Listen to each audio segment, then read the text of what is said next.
Mateus 21, de 1 a 11. Acompanhemos com atenção, com toda a reverência, a leitura da palavra do Senhor.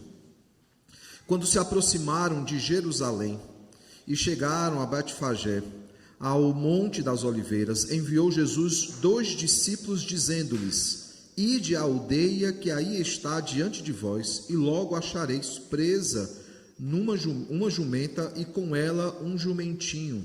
Desprendei-a e trazei-mos. E se alguém vos disser alguma coisa, respondei-lhe que o Senhor precisa deles, e logo os enviará.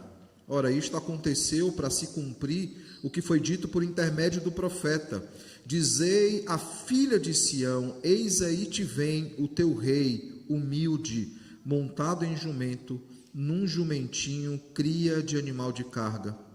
Indo os discípulos, e tendo feito como Jesus lhes ordenara, trouxeram a jumenta e o jumentinho. Então puseram em cima deles as suas vestes, e sobre elas Jesus montou.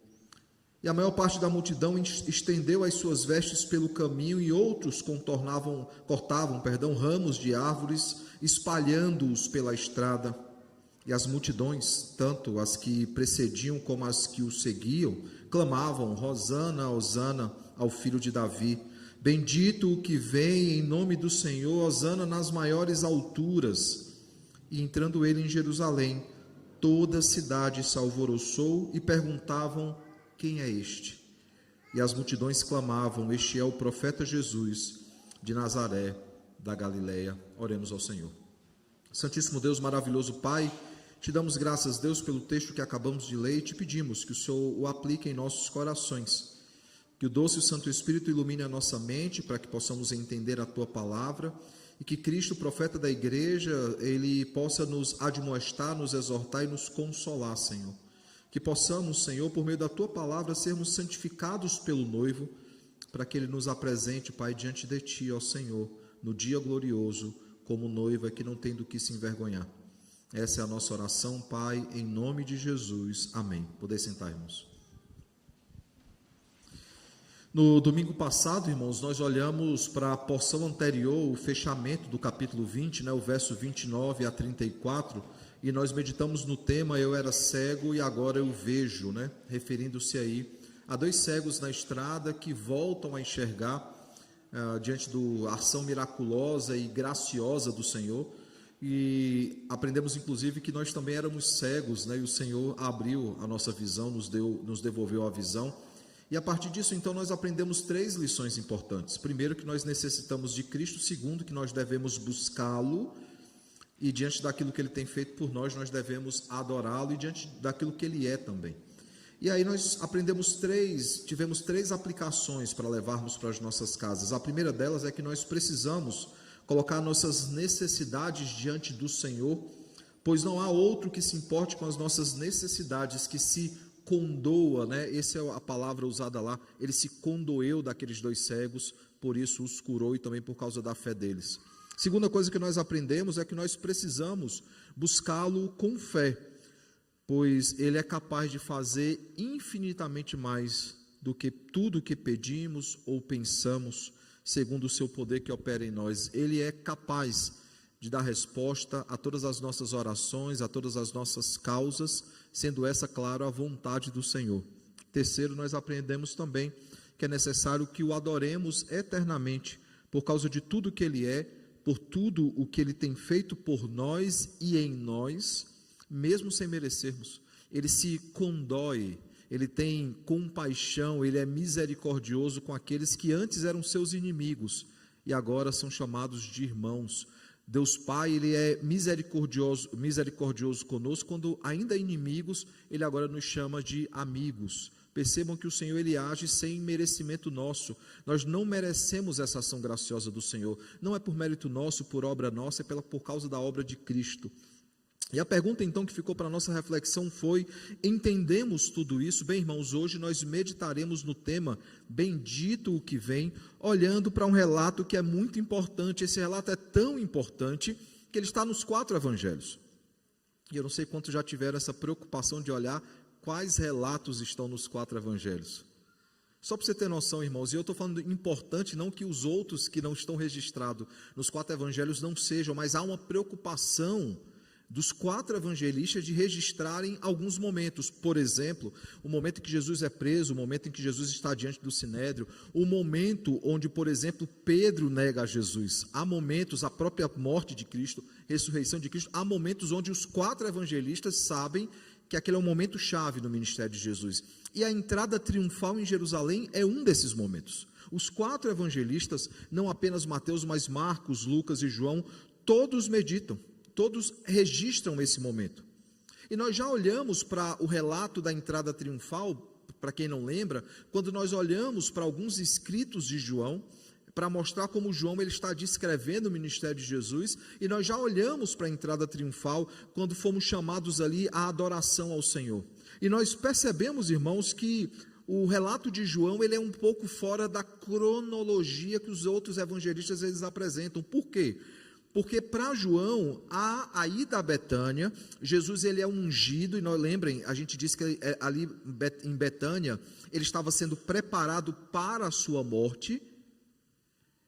João ele dá essa ênfase, ele vai para Betânia, depois ele vai para Jerusalém para a entrada triunfal, e ali inclusive a discussão a respeito de matar ou não Lázaro, né, porque a ressurreição de Lázaro se tornou um problema para os fariseus, explicar como é que ele foi ressurreto ao 4º dia, né, depois da sua morte. Mas os outros evangelistas, os evangelhos sinóticos, eles colocam Betânia depois. Nós veremos isso em alguns textos aqui, que é somente depois de Jerusalém que ele desce para Betânia. E nós já falamos sobre isso. Essa diferença da cronologia não desmerece o relato. Nós temos aprendido que se 4 pessoas, 4 evangelistas, contam exatamente a mesma história, detalhe por detalhe, isso é um problema de narrativa. Por quê? Porque certamente eles combinaram a história. Aqui há diferenças pequenas, mas o cerne é o mesmo. Ele passou por Betânia em algum momento, e ele também passou por Jerusalém, e esses eventos então se desenrolaram. João ele traz essa inversão, onde Jesus ele é ungido por Maria ali em Betânia, e depois ele entra ali em Jerusalém na sua entrada triunfal. Mateus e Marcos, irmãos, eles trazem uma outra ordem. Primeiro a entrada triunfal, e só depois eles falam de Jesus sendo ungido. Só para você sentir a diferença. Por exemplo, enquanto João ele trata no capítulo 12, o começo do capítulo 12, Jesus sendo ungido, e depois no transcorrer da história, logo após o relato da unção de Jesus, ele entrando em Jerusalém. Por exemplo, Marcos ele relata que a entrada triunfal no capítulo 21, e somente no capítulo 26 ele é ungido, preparando-o para a morte. São 5 capítulos aí, entre o capítulo 21 e o 26, há questões bem importantes. Por exemplo, o sermão profético de Jesus em Mateus 24, quando ele fala do final dos tempos. Marcos também registra isso, irmãos, e há também esse salto. Marcos no capítulo 11 registra a entrada triunfal de Jesus, e somente no capítulo 14 ele trata da unção. Outro detalhe também que não se pode confundir, irmãos, é que vocês viram que eu citei Mateus e eu citei Marcos. Lucas não fala sobre uma unção, sim, Jesus também é ungido em Lucas capítulo 7, mas não é a mesma história, elas são bem parecidas, inclusive 2 mulheres, e aí Mateus e Marcos fazem questão em João de registrar o nome dessa mulher, ela era Maria, irmã de Lázaro, mas Lucas fala de uma outra mulher, e quando você compara os 2 relatos, você vê claramente que se trata de uma outra história. De maneira que Lucas ele registra uma história semelhante, mas não é a mesma história. E aí eu volto a falar para os irmãos, não é só uma diferença de detalhes, há uma diferença estrutural na história, deixando bem claro que pelo menos 2 mulheres tiveram esse ato de ungir a Jesus com óleo. No mais, irmãos, os sinóticos, eles apresentam os mesmos detalhes. Por exemplo, quando ele fala do jumentinho, da entrada triunfal, da multidão clamando. A única diferença é que Mateus ele dá uma ênfase que os outros evangelistas não dão, falando da mãe do jumentinho. E é interessante porque essa mãe do jumentinho, nós veremos mais à frente que Jesus usará então a aplicação dessa mãe do jumentinho para falar lá da profecia que está no Antigo Testamento. Olhando especificamente para o texto, irmãos, depois de algumas diferenças entre eles, Jesus finalmente ele chegou a Jerusalém. Lembrem que o o caminho dele foi longo. Ele passa pela Galileia, depois ele cruza o Jordão, depois ele cura os 2 cegos em Jericó e finalmente ele chega em Jerusalém. São dias antes, irmãos. Alguns acreditam que a entrada triunfal de Jesus se dá no domingo antes da sua morte, que acontecerá na quinta-feira, na sexta-feira, a sua prisão na quinta e sua morte na sexta. Falta alguns dias, e nós perceberemos nos próximos sermões que essa última semana de Jesus ela foi bem conturbada, no sentido de haver muitas atividades. Ele prega um grande sermão, pessoas são curadas, eventos acontecem preparando então a morte de Cristo. Nós vemos então que ele chega a uma cidade que poucos conhecem, né? O Betfagé, que é uma cidade ali, uma vila, fica entre Jericó e Jerusalém, irmãos, fica pertinho de Betânia. Então, ele chega finalmente nessa vila e já se preparando então para chegar em Jerusalém, mas antes de entrar em Jerusalém, Jesus faz um pedido a 2 dos seus 12 discípulos. Ele diz o seguinte: ide à aldeia que está diante de vós, e logo achareis preso uma jumenta, e com essa jumenta um jumentinho, desprendei-a e trazei-mos. E se alguém vos disser alguma coisa, respondei-lhe que o Senhor precisa deles, e logo os enviará. É interessante, irmãos, que nós veremos que outros evangelistas tratam justamente desse diálogo. Há um momento que os discípulos vão buscar, então, o animal pedido por Jesus, e o dono do animal fala assim: o que é que vocês estão fazendo com o meu animal? E eles dizem exatamente isso: o Senhor pediu o animal, e ele de fato libera aquele animal. O fato, irmãos, é que todos os sinóticos trazem essa mesma narrativa, essa mesma história, mas Mateus ele tem uma preocupação de mencionar a mãe do jumentinho. E podem existir alguns motivos para isso. O primeiro deles, irmãos, é enfatizar que aquele jumentinho era um jumentinho ainda novo, não desmamado. Por quê? Porque ele ainda está com a mãe. E ao enfatizar isso, ele enfatiza uma outra coisa: esse jumentinho nunca havia sido montado por ninguém, porque ele era muito novo para que isso acontecesse. Uma terceira questão também importante é que possivelmente Mateus ele faz essa ênfase para mostrar que havia se cumprido a profecia de Zacarias 9:9. Veja o que é que diz Mateus quando essa profecia ela é citada. Diz o seguinte: ora, isto aconteceu para se cumprir o que foi dito por intermédio do profeta. E ele se referindo aí então a Zacarias. Qual é a profecia?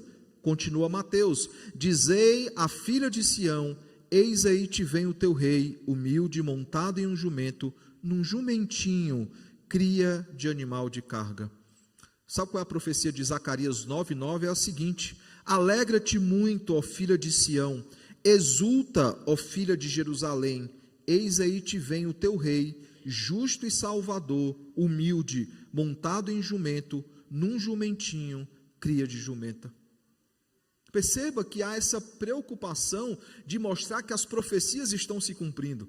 E aí há um filme que nós temos maratonado lá em casa, todo dia a gente assiste os 3, né? As Crônicas de Nárnia, as meninas gostam muito, bastante, né? Uma gosta mais do Príncipe Cáspia, a outra gosta mais do Peregrino da Alvorada, mas o filme raiz é o Leão, a Feiticeira, o Guarda-Roupa. E quem já assistiu ao filme, ou quem já leu a obra, vê a preocupação dos personagens daquela história de mostrar as profecias se cumprindo. Isso está acontecendo por causa dessa profecia. A profecia diz que 2 filhos de Adão, com 2 filhas de Eva, sentarão então no trono em Caim-Pavael. Há essa preocupação de mostrar as profecias se cumprindo. Mateus ele tem essa mesma preocupação, por quê? Porque ele é um judeu escrevendo para judeus. Tanto que nós já vimos que ele cita pelo menos 55 profecias do Antigo Testamento. E aqui ele tem a preocupação de, mais uma vez, tudo que vai acontecendo, ele diz, para que se cumprisse a profecia. E ele nos apresenta a profecia, e nós vimos que ele a cita quase que ipsilíteres, a não ser a expressão justo e salvador referente ao rei, mas o rei que é humilde, Mateus tem essa preocupação também de registrar. O fato, irmãos, é que nós vemos que no verso de número 7, no versículo 7 então, os 2 discípulos que haviam recebido a missão de buscar então o jumento e a jumenta, eles voltam então com aquela jumenta, eles voltam com aquela jumentinha, e nós vemos que eles puseram em cima do jumento as suas vestes, e sobre as vestes dele, Jesus se sentou, eles forraram o animal. para ser confortável para quem anda, mas também para não machucar o animal, né? Eles forram o animal para que ele pudesse então se sentar. E é interessante que a multidão, entendendo o que está acontecendo, quando vê alguém entrando em Jerusalém, sentado em um jumento, a reação deles é pegar suas vestes e jogar no chão. Isso é um costume judaico, como nós veremos essa noite. Eles começam a jogar suas vestes para forrar o caminho daquele que entra. A maior parte da multidão faz isso. O verso 8 diz: estendeu as suas vestes pelo caminho, e outros cortaram ramos de árvores, espalhando-as pela estrada. Ou seja, eles estão preparando o caminho, estão preparando a entrada. Eles estão honrando a Cristo com atitudes, eles estão honrando a Cristo com ações, mas não apenas com ações, eles também o fazem por meio de palavras. Veja, Hosana ao filho de Davi, bendito o que vem em nome do Senhor, Hosana nas maiores alturas, verso de número 9. Os demais evangelistas também registram esse momento de adoração pública. Veja o que é que Marcos diz em Marcos 11:10. Hosana, bendito que vem em nome do Senhor, bendito que vem o reino de Davi, nosso Pai, Hosana nas maiores alturas. João 12:13 diz o seguinte: Hosana, bendito que vem em nome do Senhor e que é rei de Israel. Enquanto Mateus diz que ele é um profeta da Galileia. Eu particularmente, irmãos, gosto bastante do relato que está contido em Lucas, porque, eu vou explicar aos irmãos, veja o que é que Lucas diz: bendito é o rei que vem em nome do Senhor, paz no céu e glória nas maiores alturas. Lucas capítulo 19, verso 38. Por que eu gosto mais do relato de Lucas? Porque Lucas, irmãos, ele olha para esse momento e ele volta para o início de tudo. Lucas, quando ele cita essas expressões, ele volta como se o ciclo que se iniciou no nascimento de Jesus estivesse prestes a se encerrar. Por quê? Porque quando Jesus nasce e é feito o anúncio em Lucas do nascimento de Jesus, vejam as palavras inspiradas, registradas por Lucas, Lucas 2, 13 e 14, e subitamente apareceu com um anjo uma multidão da milícia celestial, louvando a Deus e dizendo, vejam as palavras, glória a Deus nas maiores alturas e paz na terra entre os homens a quem Ele quer bem. Agora Lucas ele registra as mesmas duas expressões referentes à proximidade do fim do ministério terreno de Jesus, quando ele diz o seguinte: bendito é o rei que vem em nome do Senhor, paz no céu e glória nas maiores alturas. É óbvio que não é aleatório, irmãos. É como se Lucas, olhando então para essa passagem, ele voltasse a nossa mente ao início, dizendo, aquilo que começou com o nascimento de Jesus, o seu ministério terreno, o seu papel de humilhação entre nós, para que ele seja exaltado sobremaneira, ele se encerra da mesma forma. Assim, irmãos, como haviam glória nas maiores alturas, nós louvamos a Deus também, diante da sua morte, com glória nas maiores alturas, e assim como a sua morte traz paz na terra, a sua vida, o seu nascimento traz paz na terra, a sua morte traz paz no céu. O nascimento, irmãos, do rei Jesus, ele é glorioso, e diante disso os anjos declaram tais palavras que nós acabamos de ler, e agora essas palavras são repetidas pelas multidões, próximo à sua morte, que iniciará o seu reinado em nossos corações, prefigurando já o seu reinado eterno em novos céus e nova terra. Lucas tem a preocupação de citar as mesmas palavras para dizer, vejam o início que nos leva a esse fim, ele só morre pelos nossos pecados e só ressuscita porque um dia ele se encarnou e nasceu no nosso meio. Continuando então o relato, irmãos, olhando para o final da história que nós temos aqui, nos versos 10 e 11, nós já olhamos os demais, nós lemos o seguinte em Mateus: e entrando ele em Jerusalém, toda a cidade se alvoroçou e perguntavam, quem é este? E as multidões clamavam, este é o profeta Jesus, de Nazaré, da Galileia. Os demais desfechos, irmãos, eles são um pouco diferentes, mas eles são complementares. Veja o que é que diz Marcos em 11:11. E quando entrou em Jerusalém no templo, tendo observado tudo, como fosse já tarde, saiu para Betânia com os 12. Diferente por quê e por que complementar? Porque por mais que Mateus 21:11 não cite o templo, se os irmãos olharem para a Bíblia, verão que a partir do verso de número 12, ele purificará o templo. Olhando para Lucas 19, 39 e 40, ele diz o seguinte: ora, alguns dos fariseus lhe disseram em meio à multidão: mestre, repreende os teus discípulos. Mas ele lhes respondeu: repreende, porque eles estavam proclamando que ele era o rei, né, de Israel. E a resposta de Jesus foi: asseguro-vos que, se eles se calarem, as próprias pedras clamarão. Olhando para João, né, o texto mais tardio dos 4, nós vemos que João, do verso 16 a 19, diz o seguinte, e por ser mais longo eu vou resumir, tá? Senão eu vou ter que ler muito texto aqui. Só resumir o que acontece. Primeiro, os discípulos só entenderam depois da glorificação de Cristo. O texto diz isso, que eles não entendem a cena. Mas após a glorificação de Cristo, ele ser ressurreto, eles entenderam aquela cena que eles haviam acabado de presenciar. Não apenas a unção de Maria, mas a multidão clamando o nome de Cristo. Outra coisa também é que a ressurreição de Lázaro serviu de sinal às multidões. Quando ele entra em Jerusalém e a multidão sabe que Lázaro havia sido ressurreto por Jesus, as multidões olham para Jesus já com outros olhos. Nós vemos que por causa disso, irmãos, as multidões, e alguém pode perguntar, por que está no plural? Porque há uma multidão que já seguia Jesus desde lá de trás, e agora uma multidão que está em Jerusalém, elas se unem em uma só multidão. Por isso a ênfase dos evangelistas em falar em multidões. Parece irônico, né? Como é que eu uso multidões no plural, se a multidão em si já é plural, já é muita gente? É porque há multidões ali se encontrando. As multidões, então, eles vão ao encontro de Jesus, porque eles já sabiam quem era Jesus. E vejam aí as palavras dos fariseus. Ele vai e fala o seguinte: vede que nada aproveitais. Aí vem o mundo após ele. Por quê? Porque um pouquinho antes, eles estão tramando a morte de Lázaro, para que não falassem mais da ressurreição de Lázaro, para que Jesus não fosse exaltado como ele estava sendo exaltado. Então eles dariam um jeito de matar Lázaro e dizer: ó, Jesus não ressuscitou Lázaro não, isso é uma história, ele continua morto.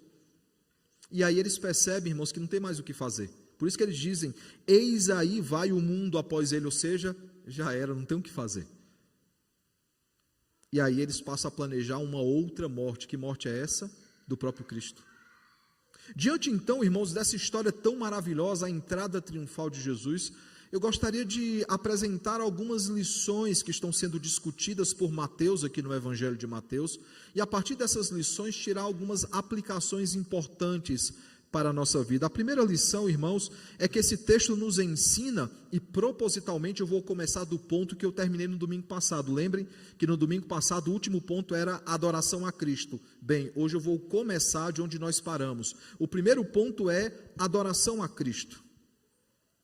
Eu começo com este ponto, irmão, sendo o último do nosso último sermão, porque é o aspecto mais forte desse texto. É óbvio que estão adorando a Cristo, isso fica muito claro. Talvez a ênfase mais clara nesse texto seja a adoração a Cristo. Bendito o que vem no nome do Senhor.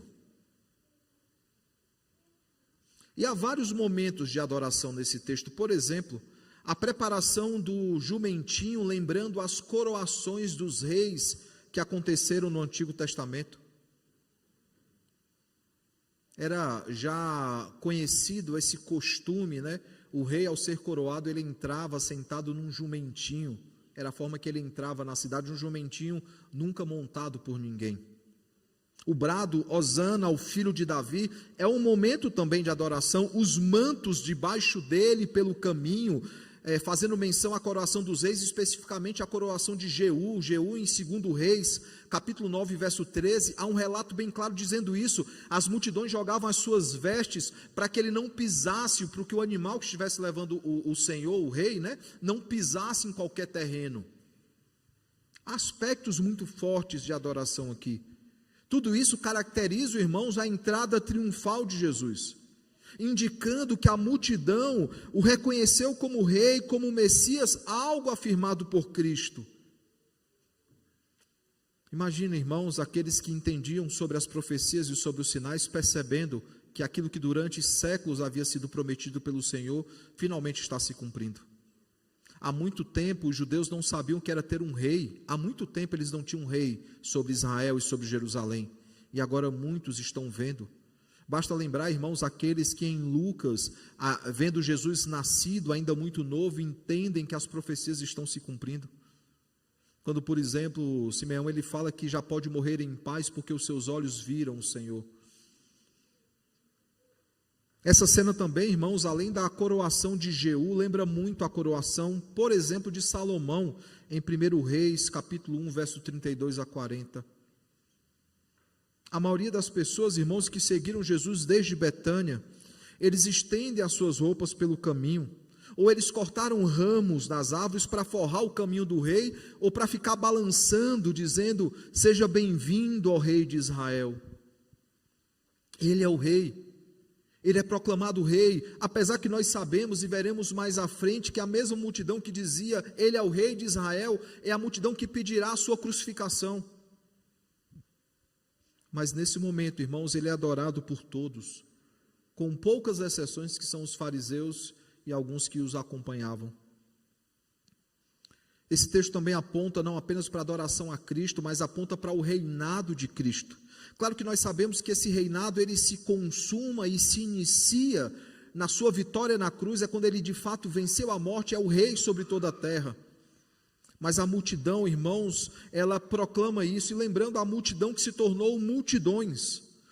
E quem que está nessa grande multidão? Os 12 estão nessa grande multidão. Uma multidão que vinha de Betânia está nessa grande multidão.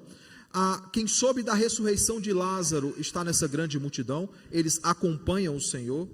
Peregrinos vindos da Galiléia, por quê? Porque aquela época em que Jesus ele entra em Jerusalém, é o domingo que antecede a Páscoa. Jerusalém ela está lotada de gente, muitos estão lá para sacrificar o cordeiro pascal, sendo que o verdadeiro cordeiro está entrando na cidade. O verdadeiro Cordeiro de Deus está adentrando na cidade. Aquele personagem que o Cordeiro da Páscoa no Moisés apontava, ele está entrando na cidade de forma triunfal. E claro, alguns fariseus hostis também estão ali no meio desse grupo. No encontro então dessas multidões, irmãos, o entusiasmo só aumentou. Imagina, uma multidão que já era grande, ela fica enorme, isso até contagia a todos que estão lá. A ponto que eles não falam alto, eles clamam, eles proclamam essa verdade. E com exceção dos fariseus, todos gritavam a mesma coisa: Hosana, Hosana, bendito que vem no nome do Senhor, bendito o filho de Davi, o enviado do Senhor, o rei bendito, aquele rei tão aguardado, o rei que foi anunciado pelos anjos, o rei que foi anunciado pelos magos, aquele que foi adorado por todos naquela noite, na noite em que ele nasceu. Ele é adorado e reconhecido pela multidão como o rei glorioso, como o rei vitorioso. Bendito o que vem, como Marcos registra. E é interessante que essa expressão, bendito o que vem, nos lembra a oração do Pai Nosso. A expressão quando diz que venha o teu reino. E nós aprendemos, irmãos, quando nós meditamos em Mateus, no capítulo 6, nessa oração, nós aprendemos que essa expressão, que venha o teu reino, ela aponta para 3 aspectos, para 3 motivos importantes. O primeiro, há um rei usurpador, o príncipe desse mundo, que tenta tomar para si o reinado da terra. Quando eu digo que venha o teu reino, eu desejo que esse rei usurpador, que é Satanás, seja completamente destruído e destronado.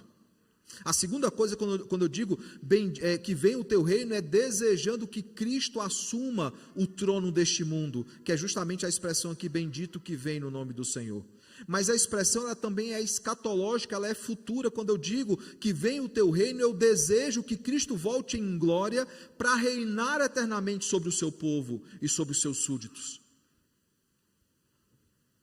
De forma, irmãos, que quando diz Marcos, bendito o reino que vem, ele está falando desse reino tão desejado, desse reino que nos traz anseio, desejo aos nossos corações.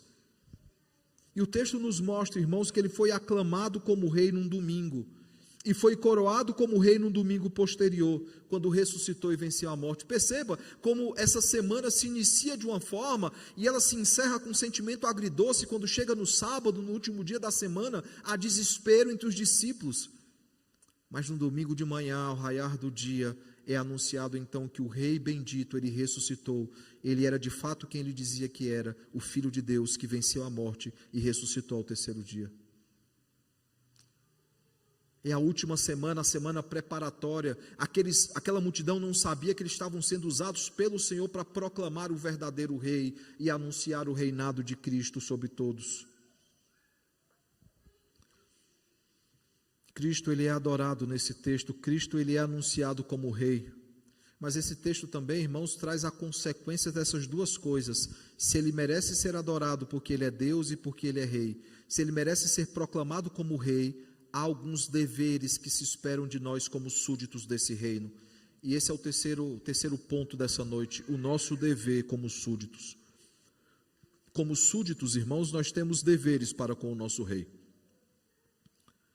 E vejam, as multidões declaram que Cristo é o rei. Nós vemos isso no capítulo 1, versos 6 a 9. Mas também no capítulo 27, 22 a 24, nós vemos que também pede que ele seja crucificado. Nesse íntere, nessa passagem de tempo entre o 21 e o 27, nós vemos, por exemplo, que um dos seus discípulos, no capítulo 26, o traiu. Nós vemos que um outro discípulo, capítulo 26 também, o negou. Basta lembrar, irmãos, que no momento da crucificação, todos abandonaram a Cristo, com exceção de João. Súditos que falharam nos seus deveres, súditos que negligenciaram a sua fé, que no primeiro sinal de perigo abriram mão daquilo que criam. A multidão, ao estender as suas vestes pelo caminho, reconhece publicamente a realeza de Cristo. Irmãos, não era uma coisa, efeito manada, que é uma coisa que é muito discutida hoje, que um faz, os outros fazem. Não, eles fazem com convicção. Era algo muito sério para um judeu estender suas vestes e forrar o caminho, vendo alguém entrando num jumentinho. E eles citam, quando eles falam, bendito o que vem no nome do Senhor, eles estão citando diretamente o Salmo 118, verso 25. Mas infelizmente, irmãos, dias depois, eles se esquecem daquilo que eles haviam afirmado. Judas, aquele que traiu Jesus, esqueceu. Pedro, aquele que negou a Jesus, esqueceu. Aqueles que abandonaram a Cristo na crucificação, acompanhando a crucificação de longe, também esqueceu. Nós veremos ainda o texto sobre a negação de Pedro. Mas sabe que o detalhe mais importante, irmãos, da negação de Pedro, é que um dos evangelistas, eu não vou dar spoiler aqui de uma pregação futura, mas um dos evangelistas registra o seguinte, que no momento em que Pedro traz Jesus, da forma que Jesus havia dito, que ele negaria a Jesus até o galo cantar, o evangelista registra então que Jesus e Pedro, eles trocam olhares. Jesus não foi pego de surpresa com aquilo, porque ele já havia avisado que aconteceria. Eles não agiram como verdadeiros súditos. Eles não agiram como verdadeiros súditos diante do verdadeiro rei. A primeira oportunidade que eles tiveram de afirmar ou reafirmar a fé deles, eles voltaram atrás. Mas não se enganem, irmãos, todos nós temos oportunidades como essa. Quando algumas oportunidades negativas, quando em alguns momentos a nossa fé é testada, o nosso testemunho é colocado à prova e nós, por meio de atitudes ou palavras, negamos a Cristo.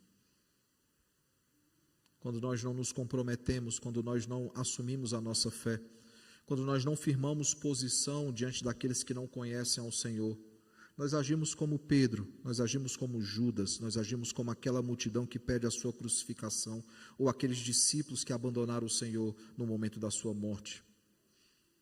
O fato, irmãos, é que como súditos nós temos deveres para com o nosso rei. E talvez alguém se pergunte, o que é que o rei eterno espera dos seus súditos reais? Sabe o que é que ele espera? Ele espera que nós vivamos, irmãos, para sermos leais ao nosso rei e para servirmos no seu reino. Esses súditos, irmãos, que nós vemos aqui no texto, eles estão preocupados com o reino deste mundo. O coração deles estava no reino dessa terra, num reino humano, enquanto o reinado de Cristo é um reinado celeste. Dessa forma, irmãos, nós precisamos ser leais ao nosso rei, precisamos servir em seu reino, porque esse é o nosso dever, essa é a nossa obrigação como súditos celestiais. Não importa o que o mundo nos ofereça, ou que recompensas são apresentadas, colocadas diante de nós, não há nada melhor do que ser achado fiel pelo Senhor. Eu pergunto então, quais são as aplicações que nós podemos tirar do texto dessa noite? A primeira delas, irmãos, nós precisamos adorá-lo eternamente, por causa de tudo que Ele é e por tudo que Ele tem feito por nós e em nós, mesmo sem merecermos. É exatamente a mesma aplicação do domingo passado e ela é proposital, porque é também a ênfase do texto anterior, como é a ênfase desse texto, e será uma ênfase que irá crescer cada vez mais à medida que a morte de Cristo se aproxima e a sua vitória na cruz se aproxima também. Nós precisamos adorá-lo eternamente, e a adoração eterna começa hoje, nessa vida, nos dias que temos aqui, e eternamente quando estivermos com o Senhor. Segunda coisa, irmãos, nós precisamos, como súditos do Rei, desejar o seu reino, aquele que já veio, aquele que ainda virá, a perspectiva do já e ainda não. Ele já reina sobre as nossas vidas, mas chegará um tempo que Ele reinará de forma plena, visível diante dos nossos olhos, em novos céus e nova terra. Essa é e sempre será a expectativa da igreja. A nossa expectativa não é com realizações pessoais, a nossa expectativa não é com recompensas nessa vida, a nossa expectativa não é com questões que são até lícitas, irmãos. Família, a desenvolvimento, tudo isso é lícito, mas nada disso supera a grande expectativa e o grande desejo da igreja, que é o retorno glorioso do Rei. Terceira e última coisa, irmãos, nós precisamos ser súditos leais, que se sujeitam ao seu rei, que servem ao seu reino, desejando o retorno glorioso desse rei que é glorioso. A grande expectativa da igreja. Assim como aquela multidão diz, bendito que vem no nome do Senhor, nós dizemos, Maranata, ora vem Senhor Jesus. E o problema, irmãos, é que assim como muitos nos dias de Cristo não esperavam a sua primeira vinda, alguns hoje não esperam a sua segunda vinda, vivem as suas vidas normalmente como se não tivesse nada em jogo. Quando nos perguntam pelo que você aguarda, pelo que você espera, alguns podem parafrasear a canção secular, esperamos por dias melhores. Alguns podem dizer, eu espero por aquele projeto, eu espero por aquela pessoa, eu espero por aqueles filhos. Não, a igreja diz, eu espero pelo retorno glorioso do Rei, quando Ele fará novas todas as coisas. Não há nada melhor do que isso ou superior a isso, irmãos. Por isso que Paulo ele afirma que toda leve e momentânea tribulação produz em nós eterno peso de glória acima de toda comparação. O mesmo Paulo diz que ele anseia em ficar nessa terra servindo ao Senhor, mas ele anseia ainda mais por estar com Cristo, que é infinitamente melhor. A grande expectativa da igreja. Eu pergunto então, irmãos, nós somos súditos leais? Nós somos súditos leais do Rei Jesus ou somos apenas pessoas que estão vivendo as suas vidas nessa terra? Que o bom e eterno Deus, irmãos, nos ajude a adorar ao nosso Rei. Que o bom e eterno Deus, irmãos, nos ajude como súditos leais a desejar servir ao seu Rei e aguardarem o seu retorno glorioso. Não há nada melhor do que isso, irmãos. Que essa seja a motivação dos nossos corações. Que esse seja o nosso grande desejo, servir a Cristo e esperar pelo seu retorno glorioso, quando Ele consumará todas as coisas e Ele fará novas todas as coisas.